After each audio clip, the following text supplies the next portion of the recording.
Yo, what's up everyone, Loyalty Ski Reacts back with another video. Today we're checking out BigTugg Why We Love Haunted Houses. Have you guys ever been in a haunted house? I've never been to one. I love Halloween, horror movies, Michael Myers, all that. I love that. I've never been to a haunted house. Anyways, let's just get into the video. I want to see why we love haunted houses. Why did you click on this? Why are you watching it? Sinner! Well, congratulations. You should go to BigTugg.com, the home of new exclusive Satan content. You'll fit in right at home. Yo, is that too loud, guys? The costume did say it fit 3 to 8-year-olds, and I just want to say I called that bluff beautiful. Oh my God, Jesus Christ!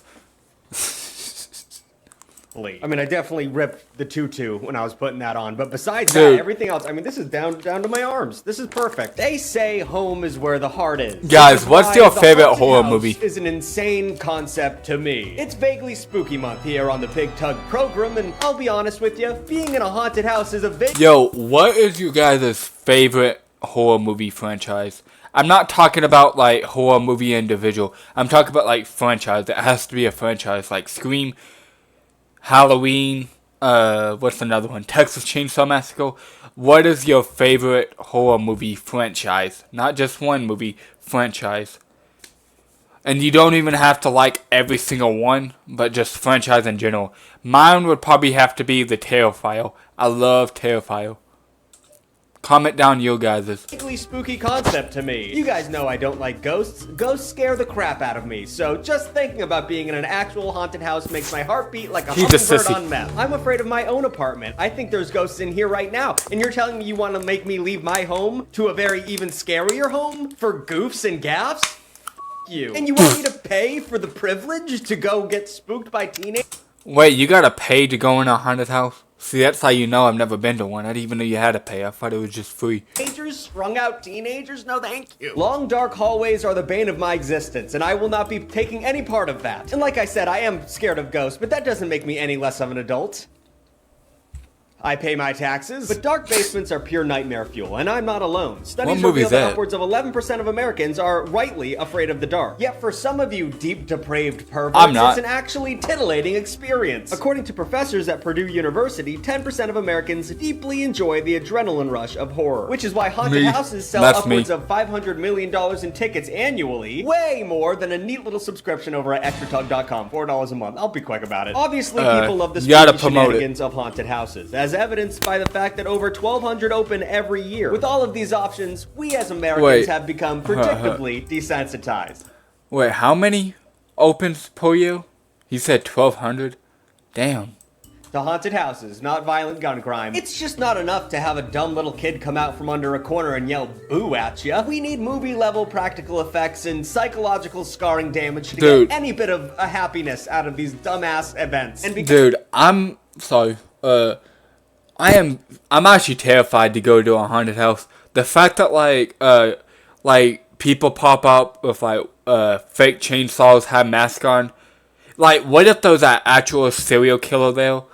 You wouldn't know because everyone's like screaming, dancing, and all that, and other people are with masks. There could be a real serial killer there, but you wouldn't know because you would think he's just some actor. Because of this, predictably, haunted houses have become an arms race of horror. Today we're exploring the insane world of haunted houses, and I thought it would be fun to make this video a haunted house. There you go. And also, sorry, I don't know if you knew why we're watching this. It's October, Halloween month. That's why I chose this video. To be spooked a little bit during this video. I want to keep you guys on edge. And I know you guys watch these videos to fall asleep sometimes, so I'm going to ruin that for everybody by making... Chris, put another one. I am god-awful at buying gifts for people. Like, don't get me wrong, I'm very affectionate and compassionate and understanding of the people I love, but when it comes to buying... These are handmade, very affordable gifts. Clean. That's something we set up at the I crushed it buying that gift. We crushed it. Me and Uncommon Goods, baby. So if any of this interests you, click the link in the description or scan the QR code on screen. I skipped the ad, but I guess if you want that, go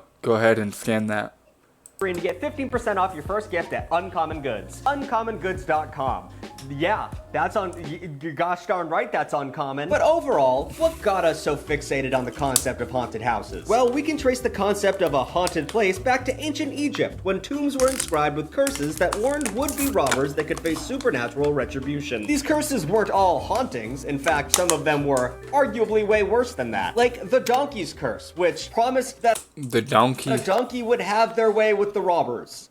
That's a big promise. What? You'd have to talk to the donkey first. But also, now that I know that, I know that everyone who works Dude, at why did Universal's people Scare used to Fest believe or in the whatever craziest it's called shit are back cowards, then? because they won't do the donkey's curse to anybody. From these curses came the earliest ghost stories, which predictably involved the dead complaining about their burial chambers. To be fair, if I came back from the dead and saw my tomb was a grimy mess and no one's Swiffer sweeping in that bitch, I'd be a little peeved too. Also, yes, I am going to be buried in a tomb, and that's going to be up to you guys. That's going to be a crowd. Dude, I want to be buried, like, once I'm dead, I want to be put on a boat and, like, just sailed off from sea. Just put me in a boat and push the boat and let the boat decide where I end up. Funded thing once I kick the bucket. You'll see a Kickstarter, just pledge like $5, it'll be fine. But these ghost stories evolved with the Greeks, shifting from tombs to houses. Like the story of the philosopher Athenodorus, which set the stage for haunting tropes that remain common to this day. In the tale, Athenodorus rents a house in Athens, likely a place for him to be, but turns out the house is haunted.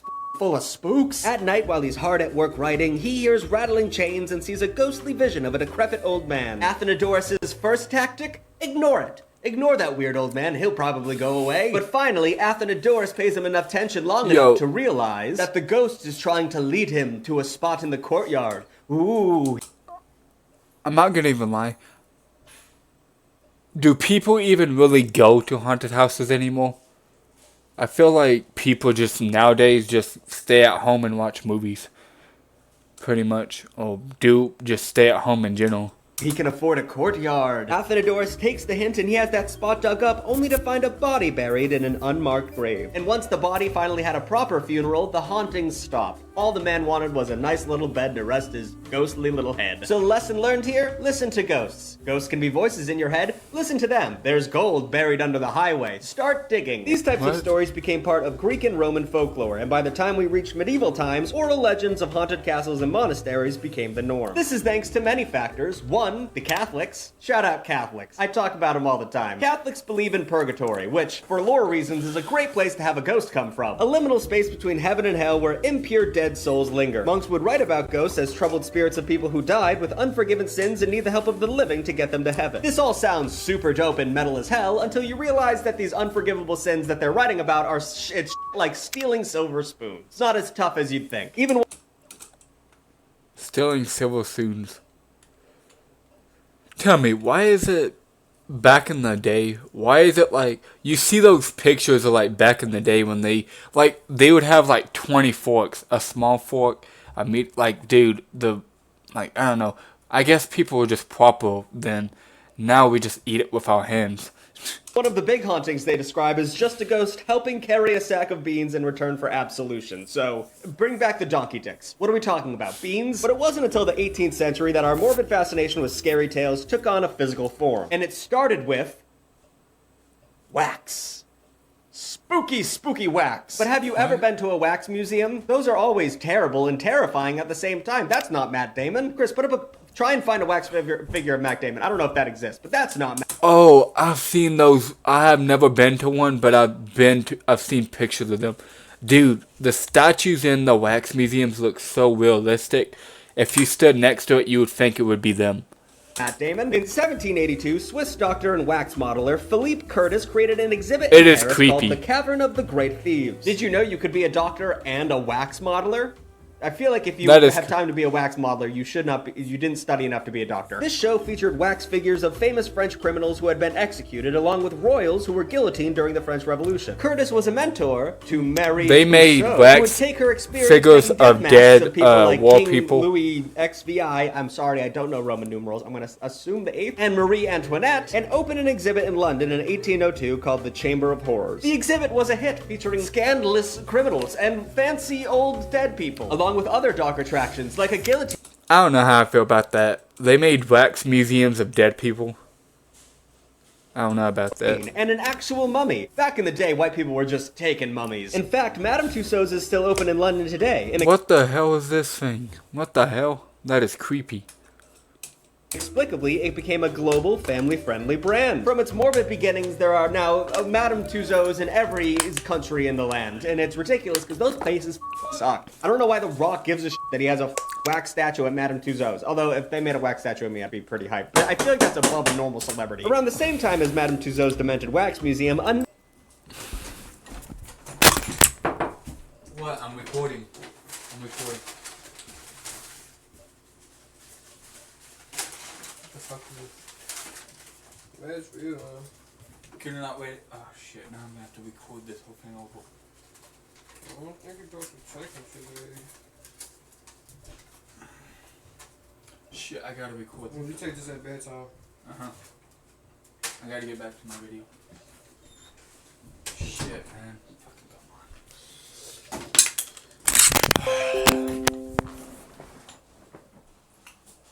on. Alright, I'm back, guys. Another form of the macabre entertainment took hold in Europe. In the late 17th century, a projector known as the magic lantern was invented. Now, was this a wizard making a lantern that heals people? No, it's something stupid and not as fun as that. These projectors absolutely blew everyone's minds. You have to realize that this was way before movies, and no one had seen anything like this. They were originally invented for scientific purposes, but the common man don't give no about that. We want to see pretty lights. And the commoners decided that they used magic lanterns to claim they could resurrect the dead and hold seances. By the 18th century, these little events became known as phantasmagoria. They were the precursor to both haunted houses and horror films and became very successful. In fact, German coffeehouse owner Johann Jörg Schoffer, phantasmagoria was so successful that it became his full-time job. This man was a unbelievable showman. He was using skulls, holy water, a bunch Lock that dude up. of weird I said queer on accident. A bunch of weird to really drum up business. Eventually, he got so good that he convinced himself that he was actually raising the dead, and his delusions ended up catching up with him, finally driving him to take his own life, which maybe is a little too haunted for the situation. I didn't see that coming. Once technological advancements like moving pictures replaced painted slides, phantasmagorias faded away. But their haunting spirit inspired 20th century Americans who created community haunted houses to I think the first ever like horror TV show I watched.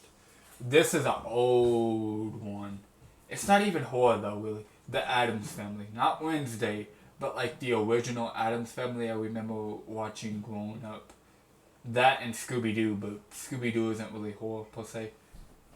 The like kind of horror was the Addams Family was my first. That and the movie that terrified me growing up. I don't know if you guys have ever heard of this movie. It was the first horror movie I ever watched. Drag Me to Hell. It was made by Sam Raimi. occupy kids so they would stop terrorizing them on Halloween. You know that whole thing of like Mischief Night where like tweens would go out and throw eggs and toilet paper and trees and that has always been a thing. Kids are always dicks around the October season. So, essentially, the towns decided to negotiate with terrorists, because children suck. Parents banded together and gave them sweets and made them walk through scary basements. As one 1937 party... Sorry for keep on pausing. Where did the whole thing started with like people putting razors in like the candy? Was that actually ever a real thing? Like, or was that just like some like conspiracy theory people thought that happened but didn't? Where like kids would like eat candy but there would be razors in it.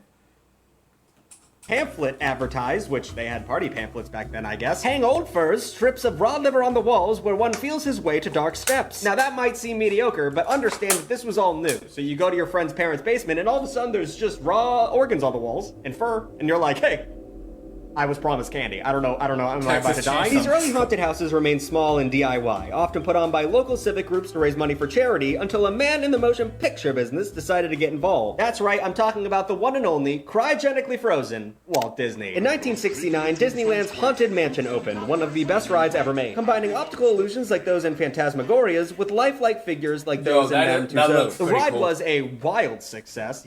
Right, it was. I love what that lady who tells you to come back at the end. She's cool. And soon haunted houses were opening up all over the country. Walt Disney, you did it again, you anti-Semitic bitch. Throughout the rest of the 20th century, everyone from DIY neighborhood weirdos to major theme parks like Universal would put on haunted houses. And whether big or small, the concept of attending a haunted house was synonymous with Halloween. Some industry experts estimate that over 30 million people visit haunted houses annually. But I would say the scariest part of haunted houses is not the ghouls that pop out from behind doors and the loud blasts of air that scare the out of me every single time. It's everyone else who is involved. I don't think you guys fully understand how much I hate these places and how much they actually suck, so I'm gonna spell it out for you with the scary system. It's an acronym. I don't know if I made that clear. I'm sure Chris put periods between each one of those letters. So let me go down the list. S, in the beginning, stands for space. If you've ever wondered why you always seem to be driving forever to find a good haunted house, it's basically because of real estate. Any densely populated region is going to have way less, land to deal with, and also So basically just drive off in the middle of nowhere and you'll find one. so way higher rent prices. And for any haunted house operator, the name of the game is keeping costs down. Even though the haunted house industry rakes in hundreds of $1 million, the market is super saturated. Most individual haunted houses only see about 10,000 visitors per season. So if the owner wants to make profit, they've got to do everything they can to keep costs down. And sorry, I feel like you would have to have a lot of space because, think about it, you open up a haunted house, if there's like 10,000 people there, how the fuck are they all gonna fit in that one house on like that place? You would have to move it to like in the middle of nowhere for it to fit a bunch of people. Which is why you usually find yourself driving through hours and hours of cornfields just to find a old dilapidated house in the middle of said cornfield. If you're not standing in line freezing your ass off in the middle of October wondering where the rest of civilization is, you aren't really at a classic haunted house. You need to be in an area that gets so dark where you can see the stars at night and you're not sure if that hay bale in the distance is actually a giant monster barreling towards you. Up next is C. C stands for crew. What up? It takes a special person to work at a haunted house, and I use special in a derogatory sense. And I mean no disrespect for this, your service is severely appreciated, not by me, but others, but it doesn't change the fact that it is extremely weird seasonal work, and it requires a different kind of human energy to pull off. Most of the time, this psycho vibe is welcome. You're paying to have people try and scare you after all. However, there's always a few members of the crew that take their job. Dude, this is off topic. Did you guys see that, I remember seeing a photo. This isn't really a haunted house, but I saw this, image where, they tried opening up, a real-life Willy Wonka poke. Dude, that thing looked so miserable. The woman looked like she was on drugs. I've never seen Willy Wonka, but those little small people, there was a woman. I gotta try to see if I can pop up the picture. A little bit too seriously. These are the folks that, for some reason, have developed a evolutionary skill to smell fear on children and adult-like children. They'll catch your eye and all of a sudden, a clown with a chainsaw with no belt, but you don't know that, is in your face laughing maniacally.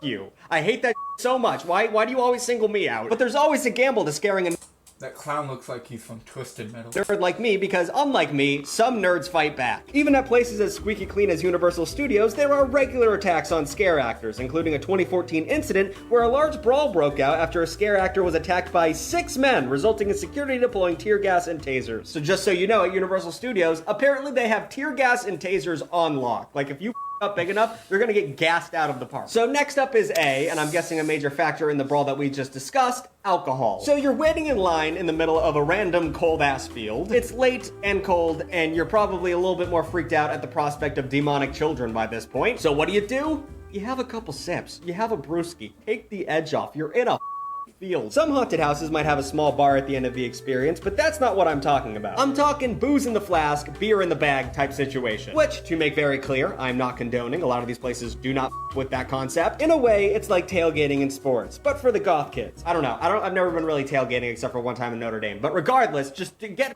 hammered in a parking lot. That's how you build community. Celebrating each other while watching children cry. And also make sure there's a designated driver, because you're not going to walk home, that's for sure. R in the scary system stands for rattled. Rattled cages, which is exactly what the haunted house is trying to do to your dumb little bird brain. If you were to walk through one of these haunted houses in the middle of the bright day, you'd probably laugh your ass off. It looks like a bunch of garbage, just rooms full of dirty baby dolls and rusty bathtubs all spray painted red. But the You. Jump scares are what really gets you. They rattle your cage like a canary that's not waking up. And this, for most people, is fun. Your heart starts racing, you pee your pants a little bit. I don't understand it, but it's fun for people. You get the rush of fear without any actual danger. But if you want to conquer the haunted house, which is to say you're legitimately scared and have to white knuckle your way through, then you'll need to avoid getting rattled. Now, personally, I don't know how you do this. I'm no expert. I often give up pretty quick into a haunted house. But I think if you just remind yourself that something is always lurking and expect a jump scare with every new room, maybe you can breeze your way through a haunted house without showing any emotion. But you have to be careful because often scare actors will want to try and break you if they think you're trying to act tough. I know that from experience. I hate haunted houses. And finally, the last part of the scary system is the Y, which stands for youths. While some haunted houses require attendees to be over the age of 18, there are many that don't age restrict. And predictably, these ones are flooded with youths. Of course, there's nothing wrong with being 18, but if you're anything like me, the last thing you want to be reminded of while you're waiting in line to get scared is the social hierarchy of high school. Teens coexisting with adults while waiting in line reminds me of some upside-down bizarro version of school dance, but now the teachers and chaperones have no power. Obviously, there's nothing we can do about this. Teens have every right to be in the same place as adults, but not in my perfect world. They need to be in cages. I hate teens. Teenagers. So prepare to stand in line and hear jokes that don't make sense and slang you still don't understand. What is 6'7"? Why do the kids keep saying that? And also watching very cringy interactions between kids who have crushes on each other but are desperately trying to act like they don't. For the sake of everyone, don't try and engage with them, or don't try and be cool with them, because you're just gonna go home feeling like an absolute. It doesn't matter what you say or what you do. If you're over the age of 21, they're going to think you are a cringy dork who is 1,000 years old. Now, even though the scary system is tried and true, there are always going to be the thrill seekers who need an extra jolt of terror to feel alive. This goes way beyond fake blood and fog machines and pushes some haunted house owners towing the line between entertainment and torture. So let's talk about some up ones, and let's start out talking about up ones while talking about Jesus. Never can stop talking about Jesus. You might think that Christians aren't too keen on running around spooky old buildings with blood-drenched demons chasing them. However, in the late 70s, televangelist Jerry Falwell, who later claimed 9/11 was about gay people and pagans, he had his, whatever, they're never cool people. He decided that haunted houses might be a great tool for recruiting new Christians. Which is insane, and at first you would think it's not that scary, but an evangelical running a haunted house, I don't have to explain why that could be scary. Look, who's that dude who looks like the literal Antichrist? That's a up face. But no, what the hell? I've never seen it. What in the demon? Be outdone by the church, secular haunted houses have upped their games too. Like Dead Acres Haunted Hoochie in Ohio. A real name, a real place. This website kind of says it all, calling the haunted house a full sensory assault that will take you by the throat and drag you down the rabbit hole and into the realm of heart-pounding terror. How do they do this? How do they accomplish all this they just said? Well, in several ways. One included a guy getting a rectal exam with a massive drill. So that's fun. Then there's an especially up scene of a live demon birth. Once again, this all kind of feels a little pro-lifey, but we're not gonna get into that. But for all the blood and pentagrams, this is just more extreme version of more haunted house tropes. It amps up the gore and horror, and visitors are left so shocked and terrified that they scream with nervous laughter. But what if you weren't allowed to make a sound? Ooh. That was the idea behind the popular 2000 haunted house Blackout. This popular over-the-top haunted house made victims enter the house alone, and often they weren't allowed to make a noise. Before you even arrive, you get cryptic instructions via email. For example, here's one a journalist was sent. Please show up at your designated time. There will be someone waiting for you. They will be wearing an old white suit and carrying a black notebook. Come at the exact scheduled time. Do not come a minute early. Do not come 1 minute late. If we see you doing so, and we will see you, we will know you don't follow instructions, and the experience will be over. This is how cults start. Upon arrival, which is already unsettling enough because you're just showing up to a random hotel, bar, rented. Dude, if I got an email telling me that, I would be like, fuck no, I'm not going. What the hell kind of instructions is that? Trucks or even empty office buildings. You're assigned a safety word. You are going to have sex with a man, and after some awkward interactions with your guide, you're eventually given a set of instructions on a piece of paper. These usually involve a key or other weird instructions, like going to a specific room in the hotel and climbing into a bed in pitch dark, and before you know it, you're thrust into a wild just-for-you performance that includes kidnapping, nudity, drug use, assault, just everything you've ever maybe had a nightmare about, basically. So, okay, cool, I guess. How do you top a psychosexual nightmare experience? How about full-blown torture? We're jumping right off the ship on this one. McCamey Manor is a year-round haunted house that specializes in giving people an authentic torture experience. Who wants that? Who is sitting around thinking, oh hey, it's mid-July. It's year-round. It's mid-July. What's waterboarding all about? It's run by Russ McKamey, a former Navy member who also spent time as an actor and a wedding singer. Yeah, a weird resume, which somehow led him to having one of the most controversial haunted houses on Earth. Since 1989, he has been hosting survival-themed horror experiences and seriously pushing the boundaries of safety and good taste. To even be considered to participate, you have to sign a 40-page waiver. That includes possible risks, which are reportedly include having your teeth extracted, your fingernails removed, and being tattooed. Who the is signing up for this? You also must submit a complete sports physical and provide a doctor's letter stating you're mentally fit. Then you undergo a background check and an online interview with McKamey himself. After that point, you're added to a wait list, which McKamey claims is 27,000 people long. And if you're finally lucky enough, which is not the word I should be using, to get into the thing, a whole host of horrors await for you. What the hell? That dude is like trying to sign up to be in a reality TV show. What the hell? You gotta go through all that just to go to a haunted house? First of all, you're totally alone, which I mentioned earlier in the other one. That seems to be a running trait in terms of being absolutely terrified. Then you're bound, gagged, run through the mud, waterboarded, bugs and snakes. Nah, I mean, just by the photo, that looks horrifying. That looks like an actual, like, horror movie set. All over you. I mean, seriously, McKamey will do anything to you to make you crack. It's just you and him, by the way. There's no other scare actors. It's literally just a man torturing you. This is not a haunted house at this point. Oh, and he live streams the entire thing. So it's pretty much just a way for this man to make snuff films, in my opinion. And what's worse, a lot of people have claimed that McKamey Manor ignores participants when they use their safe word. So if that's true, you are paying just for legitimate kidnapping and torture. One of McKamey's neighbors told the local reporters that she witnessed a truck dragging a woman with a chain wrapped around her neck. People just live next to this guy, by the way. You just wake up one morning and once again it's year round and you're like, oh, there he goes, tying someone up in a tree. For years, part of the attraction for the manor was a cash prize that was offered to anyone who could complete the event. It was $20,000, which no one has ever won. Which because if he realizes someone is going to win at the end, he's just going to stab you until you drop out. But McKamey stopped offering. Dude, that dude needs to be locked up. Dude, getting tied. Dude, that's actually legit. Dude, that's crazy. Tying someone up with a chain to a truck is insane.